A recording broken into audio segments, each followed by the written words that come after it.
Nurse saves her own life by identifying life-threatening heart condition before doctors. Katie Barber from Long Island has an interesting credit to include on her resume. She's seen medical professionals at work from both sides of the hospital bed, as both a nurse and a patient. Plus, Barber managed to save her own life by identifying a medical emergency before her doctors.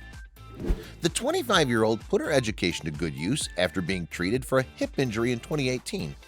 While it was an old wound, the hip fracture started bothering her last year, and Barber went under the knife to repair it. After the surgery, Barber was told to rest for 2 weeks before starting physical therapy.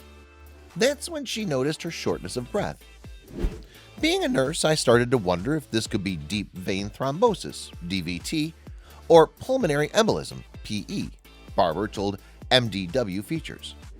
I never thought something like this would happen to me, but I went to the hospital just to be safe. Well, I'm glad I went because it turns out that I had a right leg DVT with bilateral PEs.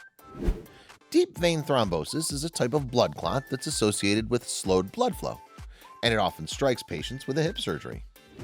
If left untreated, the clot can block blood flow in the lungs and cause a fatal blockage called a pulmonary embolism. Barber's self-diagnosis turned out to be 100% correct, and spotting the symptoms early may have saved her life. After more symptoms like dizziness emerged, doctors realized she had a heart condition called junctional rhythm. Soon, Barber was back in the hospital, and an X-ray showed her lungs were filling with fluid. In the end, doctors were forced to put Barber through surgery again, this time to install a pacemaker in her heart. While 25 is awfully young to get a pacemaker, Barber says her health has improved dramatically since her surgery earlier this month. Now she uses her pacemaker to illustrate how getting one can improve her patients' lives. Not many nurses can share firsthand knowledge about such a serious operation with their parents, so Barber's case is really special. You can follow Barber's story on her blog, Nurse Katie, or her Instagram account. The world is filled with stories going viral every single day. But how many of these sites can you actually follow? We understand that your day should start with positive stories, stories that resonate with you. And so we started JoJo Stories. Our mission is to create meaningful stories that cover everything from animals to anthropology, history to environment and lifestyle.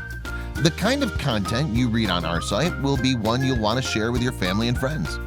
We hope you'll join our growing family and be part of our community. Welcome to JoJo Stories. JoJoStories.com